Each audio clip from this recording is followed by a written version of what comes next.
1906 India இன்னும் அடிமை சங்கிலியில். அந்த காலத்தில் கடலையே சுதந்திர போராட்டத்தின் ஆயுதமாக மாற்ற நினைத்த ஒருவர் இருந்தார். அவர்தான் கப்பலோட்டிய தமிழன் வ.உ. சிதம்பரனார்.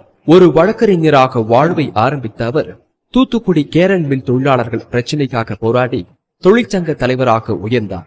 வெள்ளையர்கள் நம்மை வாணிபத்தின் வழியாகத்தான் அடிமைப்படுத்தினார்கள்.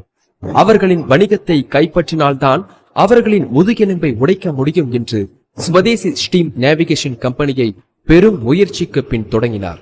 அவர் தொடங்கிய ஸ்வதேசி ஸ்டீம் நேவிகேஷன் கம்பெனி அது ஒரு நிறுவனம் மட்டுமல்ல, இந்தியர்களின் சுதந்திர ஜுவாலை. அந்த காலத்து பிரிட்டிஷ் பெருமைக்கு நேரடியான சவால். மக்கள் கூட்டமாக வ.உ.சியின் கப்பல்களில் பயணம் செய்ய ஆரம்பித்தார்கள். தமிழன் ஓட்டும் கப்பல் இந்தியர்களுக்கானது. அதை பார்த்த பிரிட்டிஷ் பதறி நின்றது. வ.உ.சியின் தீரம் மிகுந்த போராட்டங்களை தாக்குப்பிடிக்க முடியாமல் பிரிட்டிஷார் அவரை சிறையில் அடைத்து சொத்துக்களை பறித்தார்கள். சிறையில் அவரை சங்கிலியால் கட்டி செக்கிழக்க வைத்து கல் உடைக்க வைத்து கொடுமைப்படுத்தினார்கள். ஆனால் வ.உ.சியின் மன உறுதியை உடைக்க முடியவில்லை. பெரும் போராட்டத்திற்கு பின் விடுதலையான அவருக்கு அதிர்ச்சி காத்திருந்தது.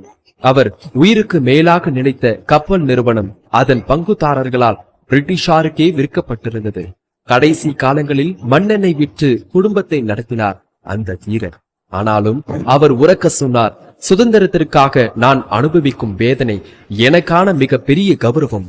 1936 இதே நவம்பர் 18 தான் நேசித்த இந்திய மண்ணை விட்டு மறைந்தார் கப்பலோட்டிய தமிழன் வ.உ.சி.